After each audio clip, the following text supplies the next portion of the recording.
Kali ini saya akan membahas tentang kuburan keramat. Tapi sebelum saya melanjutkan tentang kuburan keramat, sebelumnya saya ingin menekankan bahwa video ini adalah disclaimer. Ini berdasarkan pengalaman pribadi yang saya alami sendiri dalam kehidupan ini. Saya hanya bercerita tentang apa yang telah saya alami di sini. Pertama yang saya angkat yaitu waktu dulu saya cerita itu kan di sini tuh karena ada makam Bupati pertama Cianjur, jadi kan sangat terkenal gitu kan, Raden Arya Wiratanu Datar. Nah jadi saya itu ceritanya kayak ketarik gitu loh, rasa saya itu hati saya ya udah saya sendirian aja ke sana. Memang di sana tuh rame gitu kan, banyak pengunjung peziarah. Ya udah saya kan dengan santai aja gitu loh, naik aja ke tangga. Pas udah di atas tangganya itu ada bangunan kan ya, dalam itu makam. Nah, pas di ujung tangganya itu, saya kaget. Saya tiba-tiba tuh dapat vision, itu disambut oleh kakek-kakek dengan wajah yang bersih, cerah gitu. Pakaian itu yang saya bikin kagetnya itu, dia memakai baju putih gitu kan, jas putih gitu, jas putih zaman dulu. Ada sarungnya, sarung batik, ada ikat kepala, dan di sininya tuh ada kayak apa ya, pokoknya kayak model-model demang gitulah. Terus beliau itu uluk salam, lalu mempersilahkan saya bahwa saya udah lama ditunggu kedatangannya. Ya saya juga balik ini dong apa, uluk salam juga gitu. Saya saling menghormati kita. Ya udah, saya masuk. Di sana saya cuman nggak ada niat apa-apa. Saya cuma mendoakan gitu loh, bahwa oh seperti ini gitu loh, kalau umpamanya tata cara kita berziarah kubur gitu sesuai agama dan kepercayaan masing-masing. Cuman yang bikin saya kaget pas ketika melihat lukisan ataupun foto yang ada di dalam ruangan makam itu. Loh kok ini kakek-kakek yang saya lihat gitu loh, yang tadi berpapasan di luar itu, yang pas kita mau masuk ke gedungnya itu, ke ruangannya. Ternyata sosok itulah, beliau itu adalah Raden Wiratanu Datar I, atau yang biasa dikenal oleh Eyang Dalem Cikundul, Bupati pertama Cianjur. Itu pengalaman saya. Sebetulnya banyak pengalaman saya, cuman ini saya memilah dan memilih. Waktu itu juga pernah lagi, ini ada yang kisah lucu gitu kan bagi saya pribadi. Cerita waktu itu saya pernah juga berkumpul ataupun bergaul dengan teman-teman yang memang suka ini apa, suka adat-adat budaya gitu. Ya saya kan suka kan gitu kan, berbau-bau budaya. Cerita itu saya itu diajaklah ke makam sepuh katanya kan, makam keramat yang ada di lokasi desa terpencil, masih wilayah Cianjur. Pas begitu saya ke sana, ini kan biasanya suka langsung muncul gitu ya, sosok si ahli kuburnya. Nah, pas udah ini, loh kok nggak ada? Terus saya panggil-panggil, mana ini kok nggak ada gitu kan? Rupanya jauh, dari vision saya itu muncul itu jauh banget, di luar komplek pemakaman. Saya panggil, sini Aki katanya. Terus dia kayak ngerondang gitu ya. Dia tuh sampai kayak nunduk-nunduk gitu ya, katanya aduh mohon maaf, katanya saya malu, saya nggak ini, katanya apa namanya itu nggak pantas katanya berhadapan dengan Anda ini gitu kan. Jadi curhat tuh si kakek-kakek itu, curhatnya itu bahwa dia dulunya itu adalah tukang pijit. Kakek ini dulunya cuma tukang pijit katanya, terus curhat sampai waktu dia punya putri beberapa gitu kan, beberapa orang, dan yang disesalinya itu ketika memang istrinya itu mengidap sakit. Kalau sekarang itu mungkin TBC akut ya, karena batuknya sampai mengeluarkan darah. Nah si Aki itu tuh ngeracik ramuan itu nggak sembuh sampai meninggalnya. Nah disitulah itu sedih gitu, sampai akhir hayatnya dia selalu mengingat tragedi tersebut. Pindah lagi, lalu saya kan ada lagi waktu itu ya, saya tuh ke makam yang bisa dibilang itu keramat. Hal serupa pun terjadi. Waktu itu malah begini kan, saya pernah ke daerah waktu itu Cikalong, gitu kan, ke Cikalong. Tapi ini nggak disebut keramat, tapi nggak terlalu tua gitu, karena pernah yang mengalami gitu, apa gurunya teman saya cerita itu. Ya udah, kata saya tuh nanya ke ini teman saya itu, jadi Mang gitu kan, sih nyebutnya Amang. Mang, jadi kalau umpamanya ke sana ke makam itu kuncinya apa, kunci bacaan buat ngebukanya? Langsung bilang begini, udah nggak usah sama Riko mah, langsung aja ngobrol katanya gitu. Ya udah, si akhirnya tuh diantar juga sama ininya kan, apa, sama anaknya kalau waktu itu ke makam tersebut. Lumayan tuh dari kita parkir kendaraan di mana kita jalan juga. Pas begitu sampai tuh, saya kan dulu itu kan bisa dibilang tuh selengean banget gitu loh orang itu. Mungkin sekarang ya masih kali ya. Saya tuh langsung Assalamualaikum gitu kan. Segitu tuh, aduh ini eyang ini jauh-jauh amat gitu, saya tuh dimakamin tuh di kuburnya. Kan jadi nyiksa sama yang hidup, jadi capek gitu loh. Mau ini aja mau ziarah juga gitu. Nah itu tiba-tiba tuh langsung muncul. Langsung ngobrol gitu kan. Nah teman saya ada, waktu itu saya ada berdua lah istilah itu ziarah itu. Teman saya yang sebelah itu dia, wah, pokoknya ritual yang diyakininya olehnya gitu kan. Dia sampai baca doa, sampai fokus khusyuk gitu. Pokoknya fokus banget lah, sampai merem, entah dibacanya apa gitu. Doanya itu saya nggak paham gitu kan. Ya udah, pas udah gitu tuh, kan karena itu matahari terik ya, mau sore gitu. Waktu itu mau menjelang masuk asar. Matahari itu pas banget ke depan muka, otomatis dong saya, aduh, ya saya berbalik. Saya duduklah di pinggiran pusara itu, apa, batu nisan itu kan. Saya duduk ya di situ, jadi ngebelakangin si matahari. Nah, si sosok ahli kubur itu di sebelah saya, jadi saya saling ngobrol gitu loh. Jadi, seneng katanya kan, kesini bisa komunikasi langsung. Oh gitu, terus ujung-ujungnya itu dia menceritakan kehidupannya semasa waktu dia belum meninggal dunia. Ada satu amalan yang sangat bagus gitu loh. Beliau itu ternyata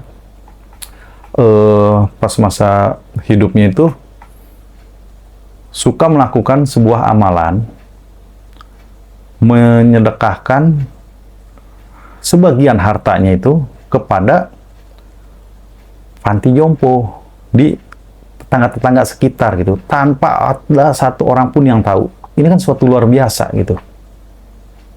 Setelah itu hilang gitu kan, loh kata saya, kok ini hilang? Saya masih nggak pengen ngobrol. Ya udah, kamu udah dapet mustika ilmunya katanya, ilmu yang selama ini saya amalkan. Jadi kalau kisah-kisah dulu saya tentang kesaktian saya bla bla bla, itu mah apa, itu mah cuman istilah kulit doang katanya. Intinya ya ini, kamu udah dapet, udah sana pulang katanya. Saya malah diusir. Ya ntar dulu kata si orang, capek ini kan baru juga nyampe gitu loh, kok udah pulang lagi.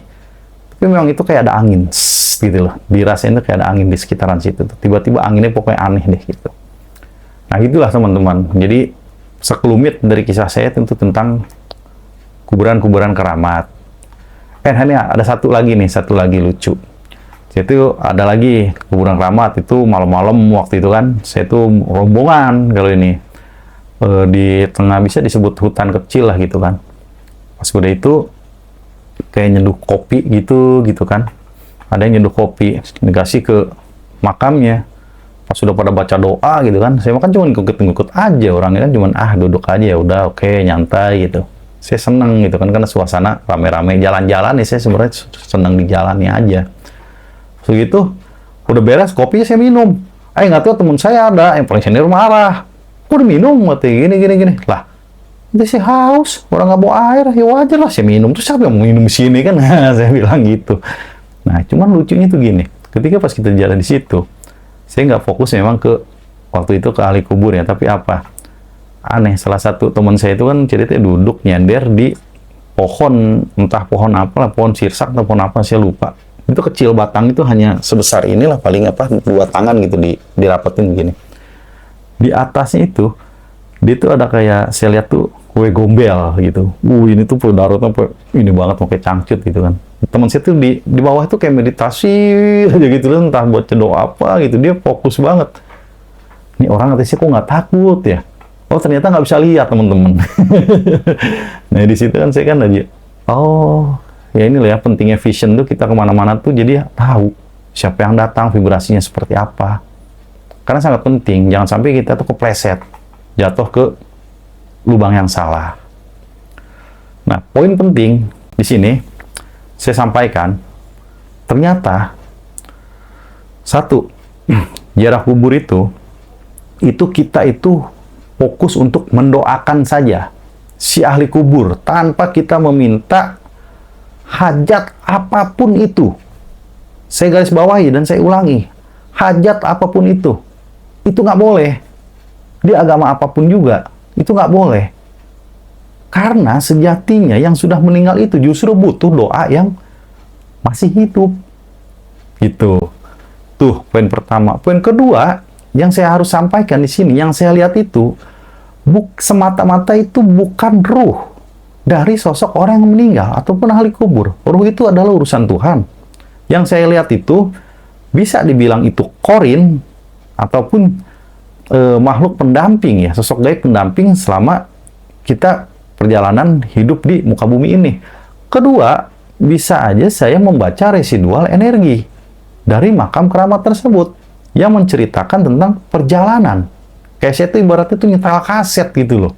Nyetel kaset kisah perjalanan hidup si ahli kubur. Itu, jadi jangan salah kaprah di sini ya. Bahwa saya menceritakan, menerangkan ini bukan berarti saya bisa ngobrol dengan ruh.